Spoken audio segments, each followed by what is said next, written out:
Dear students of 12th standard economics chapter 2 national income, we are going to see question answer. Chapter 2 national income, தேசிய வருமானம். national income na தேசிய வருமானம். Before going to the two more question, let us learn some basic concepts of national income. The basic concepts of national income தெரிஞ்சுதான் அந்த question answer படிக்க முடியும். அதனால் before going into the question answer, I am going to give some basic concept of national income. I am going to teach about the basic concept. First one, GDP. The GDP na gross domestic product. Gross D na domestic product. Gross na மொத்த domestic உள்நாட்டு உற்பத்தி, மொத்த உள்நாட்டு உற்பத்தி. மொத்த உள்நாட்டு உற்பத்தி அப்படின்னு அர்த்தம். அடுத்து NDP அப்படின்னா net domestic produce. net domestic produce. இப்போ கிராஸ்னா என்ன, நெட்னா என்னன்னு தெரியும். கிராஸ்னா என்ன, கிராஸ் வெயிட் நெட் வெயிட்னு சொல்லுவாங்க. கிராஸ் வெயிட்னா ஒரு பிஸ்கட் டின்னு இருக்குது, அந்த டின்னும் பிஸ்கட்டு சேர்த்து 6 கிலோ 6 கேஜின்னு வச்சுக்குவோம். அதில் பிஸ்கட் மட்டும் 5 கேஜி. அப்போ கிராஸ் வெயிட் எவ்வளவு, 6 கேஜி. நெட் வெயிட் எவ்வளவு, 5 கேஜி. அதேமாதிரி தான் இந்த இதில் பார்த்தீங்கன்னா GDP, gross domestic produce, net domestic produce. அப்போ நெட் டொமஸ்டிக் ப்ரொடியூஸ் கண்டுபிடிக்க என்ன கண்டுபிடிக்கணும், ஜிடிபிலேருந்து டிப்ரிசியேஷன் சப்ராக்ட் பண்ணணும். ஜிடிபிலேருந்து டிப்ரிசியேஷனை கழிச்சா, டிப்ரிசியேஷனாக என்னென்னு சொல்கிறேன் உங்களுக்கு. ஜிடிபிலேருந்து டிப்ரிசியேஷனை கழிச்சா நெட் டொமஸ்டிக் ப்ரொடியூஸ். எப்படி நம்ம பிஸ்கட் டின்னில் சொன்னோம்ல, பிஸ்கட் டின்னுடைய வெயிட்டு 1 கேஜி, டோட்டல் வெயிட் வந்து 6 KG. 6 KG minus 1 KG equal to 5 KG. பிஸ்கட்டுடைய வெயிட் மட்டும் 5 கேஜிங்கிற மாரி. இங்கே கிராஸ் டொமஸ்டிக் ப்ரொடியூஸ், டொமஸ்டிக்னா உள்நாட்டு உற்பத்தி. உள்நாட்டு உற்பத்தினா ஒரு total market value of final goods and services produced within the country during year. Total market வேல்யூனா மொத்த பணம் மதிப்பு, ஃபைனல் குட்ஸ் அண்ட் சர்வீஸ் உற்பத்தியான பண்டங்கள் மற்றும் பலனுடைய மொத்த மதிப்பு ஒரு வருஷத்தில் மணி வேல்யூவில் சொன்னால் அதுக்கு பேர் கிராஸ் டொமஸ்டிக் ப்ரொடியூஸ். டொமஸ்டிக்ங்கிறது உள்நாட்டில் உற்பத்தி ஆகிற பண்டங்கள் மட்டும் தான் குறிக்கும். வெளிநாட்டில் உற்பத்தி ஆகிற பண்டங்களை கணக்கில் சேர்க்கக்கூடாது, அதான் முக்கியம். இல்லை, டொமஸ்டிக்ங்கிற வார்த்தை முக்கியம் என்னென்னா வித்தின் த கண்ட்ரி. அந்த வித்தின் த கண்ட்ரி தான் அந்த லைனில் முக்கியம். நம்ம நாட்டில் வித்தின் த கண்ட்ரி, நம்ம நாட்டினுடைய எல்லைக்குள் அப்படிங்கிறத கூட வச்சுக்கலாம். நம்ம நாட்டினுடைய எல்லைக்குள் உற்பத்தி செய்யப்பட்ட பண்டங்கள். அப்போ வெளிநாட்டிலே உற்பத்தி நடக்குதுன்னா வெளிநாட்டிலே உற்பத்தி நடக்குது. வெளிநாட்டில் போய் ஒரு கம்பெனி வச்சு நடத்துகிறாங்க அப்படின்னு வச்சுக்கோங்க. இப்போ டாட்டா கம்பெனிக்காரங்க வெளிநாட்டில் போய் ஒரு கம்பெனி வச்சு நடத்துகிறாங்கன்னா அந்த இன்கம் இதில் வராது, அந்த குட்ஸினுடைய மார்க்கெட் வேல்யூ இதில் வராது. இப்போ வெளிநாட்டில் ஜெர்மன் கம்பெனிக்காரன் ஒரு கார் கம்பெனி வச்சு நடத்துகிறான் இந்தியாவில். அவங்க ஜெர்மனுடைய ஜிடிபியில் இந்த கார் கம்பெனியுடைய ப்ராஃபிட் அங்கே போகாது. அதான் டொமஸ்டிக் ப்ராடக்ட். கிராஸ் டொமஸ்டிக் ப்ராடக்ட்னா மொத்த உள்நாட்டு உற்பத்தி. அந்த உள்நாட்டு என்டிபிங்கிறது ஜிடிபியில் டிப்ரிசியேஷனை சப்ராக்ட் பண்ணணும். டிப்ரிசியேஷனா தேய்மானம். அது தேய்மானம்னா முதலீட்டு பண்டங்கள் தேய்மானம் அடைஞ்சிருக்கும். உதாரணத்துக்கு ஒரு விவசாயி இருப்பார், ஒரு டிராக்டர் வச்சுருப்பார், ஒரு 5 லட்சம் போட்டு ஒரு டிராக்டர் வாங்கியிருப்பார். அடுத்த வருஷம் அந்த டிராக்டருடைய மதிப்பு 5 லட்சம் இருக்காது, ஒரு 4 லட்சம் தான் விற்பனை ஆகும். அந்த டிப்ரிசியேஷனுக்கு தேய்மானம். அப்போ மொத்த உள்நாட்டு உற்பத்தியில் தேய்மானத்தை கழிச்சா கிடைக்கிறது தான் என்டிபி. அதேமாரி ஜிஎன்பின்னு பார்த்தா ஜிடிபியோட net factor income from abroad. இங்கே சேர்க்க மாட்டோம்னு சொன்னோம்ல, வித்தின் த கண்ட்ரி மட்டும் தான் சொன்னோம். இப்போ net factor income from abroad, GNP, net gross national produce. Gross national ப்ரொடியூஸுங்கிறது ஏற்கனவே இந்த ஜிடிபியோட எதை ஆட் பண்ணோம், net factor income from abroad, வெளிநாட்டு வருமானம். வேறு ஒன்றும் இல்லை, நெட் ஃபேக்டரி இன்கம்னா அர்த்தம் வெளிநாட்டில் வருமானம். நம்ம நாட்டுக்காரங்க வெளிநாட்டில் போய் வேலை செய்கிறாங்க, லேபராக ஒர்க் பண்ணுறாரு, அவருக்கு மாதம் ஒரு 2 லட்சம் சம்பளம். அந்த சம்பளம் இதில் இன்க்ளூட் ஆகும், இதில் இன்க்ளூட் ஆகாது. வெளிநாட்டு வருமானம், நம்ம நாட்டிலேருந்து போய் வெளிநாட்டை வேலை செய்கிறவங்க கிடைக்கக்கூடிய வருமானம் அதில் சேர்க்குறோம், இங்கே சேர்க்க மாட்டோம். அடுத்து என்என்பினாக்கா ஜிஎன்பியில் டிப்ரிசியேஷனை கழிச்சா, இங்கே எப்படி ஜிடிபியில் டிப்ரிசியேஷன் கழிச்சா என்டிபியோ அதுமாரி என்என்பி கண்டுபிடிக்கிறது ஜிஎன்பியோட இந்த ஜிஎன்பிலேருந்து டிப்ரிசியேஷன் கழிக்கணும். நல்லா பார்த்துக்கணும். ஜிடிபிங்கிறது ஒரு மொத்த உள்நாட்டில் உற்பத்தி செய்யப்பட்ட பணிகளுடைய மதிப்பு தான் ஜிடிபிங்கிறோம். அதுலேருந்து டிப்ரிசியேஷனை கழிச்சா என்டிபி, இதில் ஜிடிடி வருது. அடுத்து ஜிஎன்பி அப்படின்னா இந்த ஜிடிபியோட net factor income from abroad, வெளிநாட்டு வருமானத்தை சேர்த்துக்கணும். நம்ம நாட்டுக்காரங்க வெளிநாட்டில் போய் இது வியாபாரம் பண்ணுறாங்க, தொழில் தொடங்குறாங்க அப்படின்னா அதில் வருமானம் வருதுன்னா அது இதில் ஆட் ஆகும். இல்லை நம்ம நாட்டில் ஒர்க் பண்ணுறவங்க வெளிநாடு அமெரிக்காவில் போய் ஒரு பையன் ஒர்க் பண்ணுறான், நிறைய பேர் ஒர்க் பண்ணுறாங்க, அவங்களுடைய வருமானம் இந்த ஜிஎன்பியில் இன்க்ளூட் ஆகும், இந்த ஜிடிபியில் இன்க்ளூட் ஆகாது. அடுத்து என்என்பின்னா இந்த ஜிஎன்பிலேருந்து டிப்ரிசியேஷன் வேல்யூ கழிச்சா கிடைக்கிறது தான் என்என்பி. இந்த பேசிக் இன்னும் நிறைய பேசிக் கான்செப்ட்ஸ்க்கு இந்த 4 பேசிக் கான்செப்ட் நல்லா புரிஞ்சுக்கணும். இதை புரிஞ்சால் தான் நம்ம 2 மார்க் கொஸ்டின் நல்லா தர பண்ண முடியும். Next I am going to teach the 2 mark questions.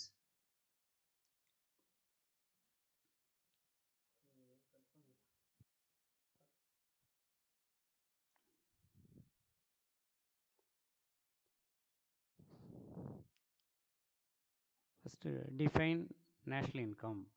National income na enna? The first question, 21st questions, chapter 2 la ulla question. National income na தேசிய வருமானம். தேசிய வருமானம் அப்படின்னா total money value of all final goods and services produced in a country. Final goods and சர்வீஸ்னால் முடிவுற்ற பண்டங்கள் மற்றும் பணிகள். முடிவுறாத பண்டங்கள் இருக்குது, அது பின்னால் நம்ம பார்க்குறோம். Final goods and services producer in a country. National income means total money value of all final goods and services produced in a country during a particular period of time, say 1 year. 1 இயருக்கு national income எவ்வளவு, தேசிய வருமானம் எவ்வளவுங்கிறத பற்றி படிங்கிறது தான் national இன்கம்ங்கிறது. நல்லா ஞாபகம் வச்சு, total மொத்த money value of all final goods and services. Final goods and services அப்படின்னு இப்போ ஒரு காட்டன் இருக்குது, இப்போ பருத்தி விளையுதுன்னு வச்சுக்கோ, அது காட்டன், அது ஃபைனல் குட்ஸ் இல்லை, அது ஒரு ரா மெட்டீரியல். அந்த காட்டன்லேருந்து நூல் தயார் பண்ணுறாங்க, அதுவும் ஒரு ரா மெட்டீரியல் ஆகுது. நூல்லேருந்து துணி தயார் பண்ணுறாங்க. அப்போ ஃபைனலாக என்ன, அது ஷர்ட்டாவோ சாரியாவோ உள்ளது தான் ஃபைனல் குட்ஸ். அது ஷர்ட்டாவோ சரியாவோ வந்ததுன்னா அது ஃபைனல் குட்ஸ் வரும். அந்த final goods and services producer in a country during a particular period of time, say 1 year. அதான் national income. According to Alfred Marshall ஒரு வெல் நோன் எக்கனாமிஸ்ட், அவருடைய வார்த்தைப்படி என்னென்ன நேஷ்னல் இன்கம்னாக்கா, இந்த labour and capital of a country, ஒரு கண்ட்ரியினுடைய லேபரும் கேபிட்டலும் சேர்ந்து acting on its natural resources இயற்கை வளங்கள், நேச்சுரல் ரிசோர்ஸில் ப்ரொடியூஸ் ஆனுவலி எ சர்டன் நெட்டுன்னா நிகர அப்படி வச்சுக்கோங்க, net aggregate of commodities material and immaterial including services of all kinds.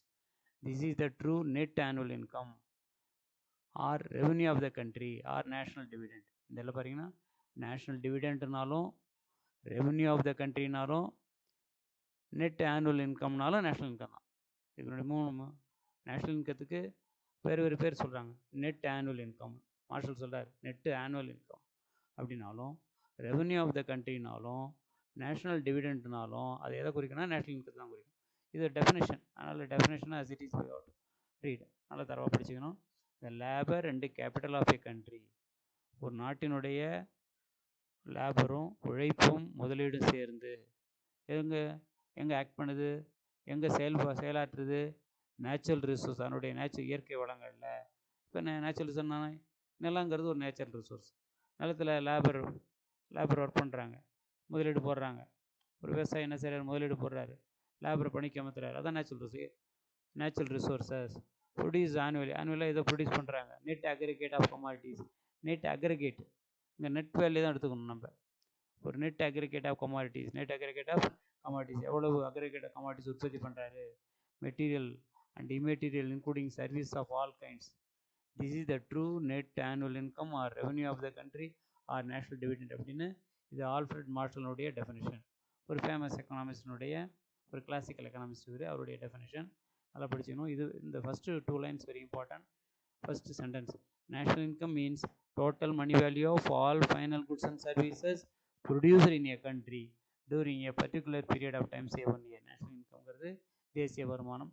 தேசிய வருமானே பயந்துட வேண்டாம், நீங்கள் சிம்பிளான விஷயம் தான் அது. நேஷ்னல் இன்கம் தேசிய வருமானம். நம்ம ஒன்றும் நேஷ்னல் இன்கத்தை கண்டுபிடிக்க போகிறதில்ல, ஒரு டெஃபினேஷன் பார்க்குறோம். Define. Next question, right the formula for calculating GNB. முன்னாடியே பார்த்தோம், அந்த பேசிக் கான்செப்ட் 4 கான்செப்ட் எக்ஸ்பிளைன் உள்ள ஜிஎன்பி கிராஸ் நேஷ்னல் ப்ரொடியூஸ் மொத்த நாட்டு உற்பத்தி அப்படின்னு மொத்த நாட்டு உற்பத்தி. இங்கே முதல்ல ஜிடிபின்னா டொமஸ்டிக் உற்பத்தி, இங்கே வந்து ஜிஎன்பி. ஜிஎன்பின்னா மொத்த நாட்டு உற்பத்தி, அதாவது cross national product. GNP is the total money value of final goods and services produced in a country during a particular year, including அதான் முக்கியம், including net income from abroad. net income from abroad வெளிநாட்டுக்கு வரக்கூடிய நிகர வருமானம். வெளிநாட்டிலேருந்து வரக்கூடிய நிகர, அது என்ன வெளிநாட்டிலேருந்து வரக்கூடிய வருமானம் வச்சுக்கிட்டா கேட்க வேண்டியதுனா, ஏன் நெட் இன்கம் ஃப்ரம் அப்ராட் அப்படின்னா, ஒருத்தவங்க 2 lakhs போய் ஏர்ன் பண்ணுறாங்க அப்படின்னா 2 lakhs தான் அப்படியே அவங்களுடைய இன்கமாக இருக்காது. அதில் கொஞ்சம் அவங்களுடைய டேக்ஸ் இதெல்லாம் போக ஒரு 1.5 lakhs தான் வரும். அதுதான் நெட் இன்கம் வரும். அவங்களுடைய சேலரி வந்து 2 lakhs இருக்கலாம். அவங்க டேக்ஸ்லாம் கட்டினது போக அவங்களுடைய அமௌண்ட்டு எவ்வளோ திரும்பி இந்தியாவுக்கு அனுப்புவாங்க அப்படின்னா ஒரு 1.5 lakhs அனுப்புவாங்க. அதனால தான் அது நெட் இன்கம் ஃப்ரம் அப்ராட் வரும். அப்போ ஜிஎன்பிங்கிறது total money value of value of final goods and services produce in a country. ஒரு நாட்டில் உற்பத்தி ஆகிற பண்டங்கள் பணிகளுடைய மதிப்பு டூரிங் ஏ பர்டிகுலர் இயர், ஒரு வருஷத்தில், including net income from abroad. இல்லை, நெட் இன்கம் ஃப்ரம் அப்ராடும் ஜிஎன்பியில் வரும். ஜிஎன்பியை பொறுத்த வரைக்கும் நெட் இன்கம் ஃப்ரம் அப்ராட் வரும், ஜிடிபியில் வராது. அப்போ GNB equal to GDP plus net factor income from abroad. அது என்ன இன்கம்னு போட வேண்டியது. ஏன் ஃபேக்டர் இன்கம், ஃபேக்டர்னா நமக்கு தெரியும் 4 factors of production, land, labour, capital, organisation. இதான் நம்ம ஃபேக்டர்ஸ் ஆஃப் ப்ரொடக்ஷன் வரும். அந்த ஃபேக்டருடைய இன்கம் தான். இப்போ லேபர் இருக்கார், அவர் ஒரு ஃபேக்டர். கேபிட்டல் இருக்குது, வெளிநாட்டில் போய் முதலீடு பண்ணியிருப்போம், அதில் வரக்கூடிய வருமானம். இப்போ நம்ம இந்தியா நாட்டுக்காரங்க வந்து நேபாளில் போய் ஹைட்ரோ எலக்ட்ரிக் ப்ராஜெக்ட்லாம் வச்சுருக்காரா சொல்கிறாங்க. அப்போ நம்ம முதலீடு பண்ணியிருக்கோம் எங்கே, நேபாளில். அப்போ அந்த அதுலேருந்து வரக்கூடிய வருமானம் நமக்கு வந்து net factor income from abroad. வெளிநாட்டிலேருந்து வரக்கூடிய வருமானம் ஃபேக்டர் மூலமாக, அதாவது லேண்டு, லேபர், கேபிட்டலால் கிடைக்கக்கூடிய வருமானம் தான் நம்ம net factor income from abroad வரும். இது சிம்பிளான மேட்டர் தான் GNB. GNP is the total money value of final goods and services produced in a country during a particular year, including net income from abroad. At the GNP equal to GDP plus net factor income from abroad. At the 23 question, what is the difference between NNP and NDP? NNP-க்கும் NDP-க்கும் என்ன டிஃப்ரென்ஸ்னு கேட்குறாங்க. Difference between NNP-னா net national ப்ராடக்ட்மாங்க, ப்ரொடியூஸ்மாங்க, அதில் ஒன்றும் difference இல்லை. அடுத்து NDP-னா net domestic produce. இதில் domestic வருது, இதுலேயும் net தான், இதுலேயும் நெட்டு தான், நெட்டுனா நிகர எடைங்கிற மாரி. Net national produce. Net national ப்ரொடியூஸுக்கும் நெட் டொமஸ்டிக் ப்ரொடியூஸுக்கும் என்ன difference? Net national product is the total money value of final goods and services produced in a country during a particular year, excluding depreciation. கழிச்சு கிடையாது, excluding depreciation. அதான் வந்து NNPங்கிறது GNPலேருந்து depreciation value கழிக்கிறோம். இதான் வந்து NNP. Net national domestic product. அடுத்து national NDP national, இந்த NDP second one வரும். National domestic product is the value of net output of the economy during the year. Product is the value of net output of the economy. ஒரு எக்கானமியினுடைய net output, அதான் net domestic national domestic product. இது national வராது, net domestic product. என்னங்கிறது net domestic product. இதில் ஒரு mistake இருக்குது, national கிடையாது, நெட். இதை அடிச்சுட்டு நெட்டுன்னு போடுவோம். Net domestic product is the value of net output of the economy during the year. NDP equal to GDP minus depreciation. NNPனா GNP, அந்த NP GNP minus depreciation. NDP அப்படின்னா ஜிடிபிலேருந்து டிப்ரிசியேஷன் கழிச்சா, ஜிடிபிலேருந்து டிபி இருக்கா, டிபி இருக்குது. இங்கே நென்னா நெட்டு, ஜினா cross, ஜிடிபிலேருந்து டிப்ரிசியேஷனை கழிச்சா NDP.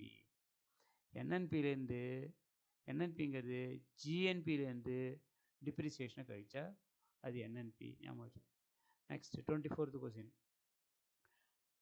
Trace the relationship between GNP and NNP.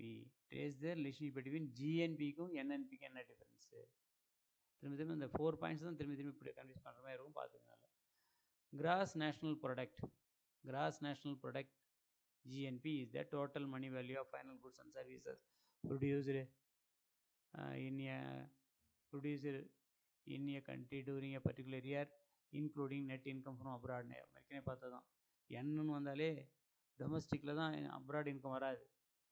Net national ப்ராடக்டில், கிராஸ் நேஷ்னல் ப்ராடக்டில் அப்ராட் இன்கம் வந்து சேர்த்துக்கணும். இன்க்ளூடிங்னா அது சேர்த்துக்கணும்னு அர்த்தம். இங்கே எக்ஸ்க்ளூடிங் போட்டுருக்கோம் பாரு. எக்ஸ்க்ளூடிங்னா கழிச்சிக்கணும்னு அர்த்தம். இதெல்லாம் முன்னாடி சொன்னால் நேஷ்னல் தப்பு. இது நேஷ்னலுக்கு போல் இந்த இடத்துல நெட்டுன்னு போட்டுங்க, நெட் டொமஸ்டிக் ப்ராடக்ட்னு போட்டுங்க. அப்போ ஜிஎன்பி, ஜிடிபி ப்ளஸ் நெக்ஸ்ட் ஏற்கனவே பார்த்தது நம்ம GDP plus net factor income from abroad. அடுத்தது net national product. Net national product is the total money value of goods and services produce in a country during a particular year excluding depreciation. ஏற்கனவே இந்த உள்ள question தான். என்என்பின்னு வருது, என்என்பின்னு போட்டிருக்கோமா, அதே தான் இங்கேயும் திரும்பி ரிப்பீட் ஆகுது. NNP equal to GNB minus depreciation. இதே ஆன்சர் தான் இங்கேயும். ஏற்கனவே இது பார்த்தது தான். இதுவும் கிராஸ் நேஷ்னல் ப்ராடக்ட்னு ஏற்கனவே பார்த்தது தான். Next 25th question. What do you mean by the term personal income? Personal இன்கம்னா என்ன? தனிநபர் வருமானம்.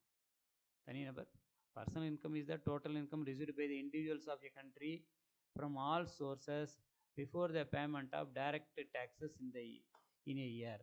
direct taxesன்னு சொல்கிறாங்க, இல்லை டைரக்ட் டேக்ஸு அப்படின்னு இருக்குது, இன்டைரக்ட் டேக்ஸ்ன்னு இருக்குது. டைரக்ட் டேக்ஸ்னால் என்ன? இப்போ இன்கம் டேக்ஸுங்கிறது டைரக்ட் டேக்ஸ், கஸ்டம் டியூட்டி அப்படின்னு போடுவாங்க, அது பார்த்தீங்கன்னா டைரக்ட் டேக்ஸில் வரும். இன்டைரக்ட் டேக்ஸ்னால் என்ன? இன்டைரக்ட் டேக்ஸ்னால் சேல்ஸ் டேக்ஸ்ன்றது, விற்பனை வரி, அது வந்து இன்டைரக்ட் டேக்ஸில் வரும். அப்போ டைரக்ட் டேக்ஸ்னால் என்ன மீனிங் என்னன்னாக்கா, யார் மேலே வரி விதிக்கப்படுகிறதோ அவங்களே டேக்ஸ் கட்டினா அது டைரக்ட் டேக்ஸ்னு பொறுத்து. இப்போ இன்கம் டேக்ஸ், ஒருத்தர் ஒரு வருஷத்துக்கு 5 lakhs சம்பாதிக்கிறாரு, இன்கம் ஏர்ன் பண்ணுறாரு.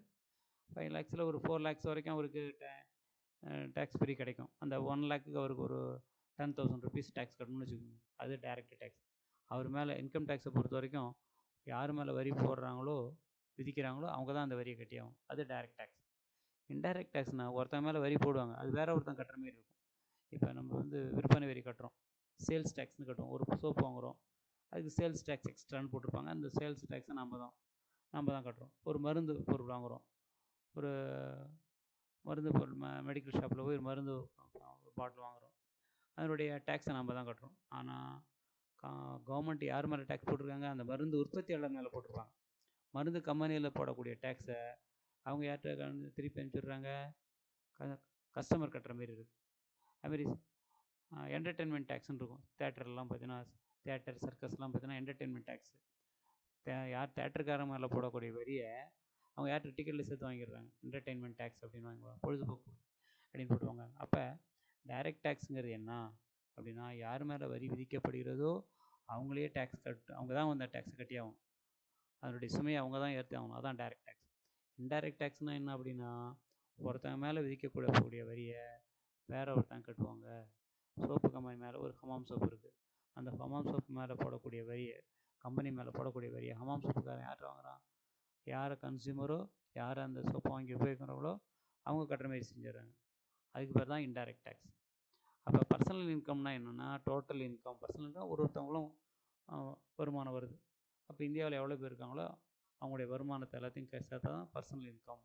இது total income received by the இண்டிவிஜுவல்ஸ்னால் தனி நபர்கள், individuals of a country from all sources, எல்லா சோர்ஸ்லேருந்தும். இப்போ ஒருத்தர் வேலையில் இருப்பார், அவரே நிலம் வச்சுருப்பார், அப்போ ஒரு ஆஃபீஸில் ஒர்க் பண்ணுவார், மேனேஜராக இருக்கார், அவருக்கு அந்த மேனேஜர் மூலமாக மாதத்துக்கு 40, வருஷத்துக்கு 4 லட்சம் சம்பளம் வருது. இதே ஒரு 4 ஏக்கர் நிலம் வச்சுருப்பார், அதில் வருமானம், அதான் ஆல் சோர்ஸ், எல்லா சோர்ஸஸ். ஒரு தனிநபர் வந்து ஒரு தனிநபருக்கு ஒரு இடத்துல மட்டும் ஒரு வருமானம் வராது, பல இடங்கள்லேருந்து வருமானம் வரும், அதான் all sources. Before the payment of direct taxes in year, before the payment of direct tax, direct tax கட்டுறதுக்கு முன்னாடி, வரி கட்டுறதுக்கு முன்னாடி உள்ள அமௌண்ட்டு தான் இந்த பர்சனல் இன்கத்தில் வருது. இதில் பர்சனல் இன்கம் ஃபார்முலா சொல்கிறாங்க. Personal income to national income minus social security contribution and undistributed corporate profit. Social security contribution எதை சப்ராக்ட் பண்ணுறாங்க? social security contribution and undistributed, distributeனா பகிர்ந்தளிக்கப்பட்ட, undistributed பகிர்ந்தளிக்கப்படாத profit, corporate profit plus transfer payments உள்ள pension, transfer பேமெண்ட்ஸில் எது வரும், பென்ஷன்லாம் transfer பேமெண்ட்டில் வரும். பென்ஷன் வாங்குறாங்க, ரிட்டையர் ஆன பிறகு பென்ஷன் வருதுலாம் ட்ரான்ஸ்ஃபர் பேமெண்ட்ஸ். ட்ரான்ஸ்ஃபர் இன்சூரன்ஸ் பணம் கட்டுறாங்களே அதெல்லாம் ட்ரான்ஸ்ஃபர் பேமெண்ட்ஸில் வரும்.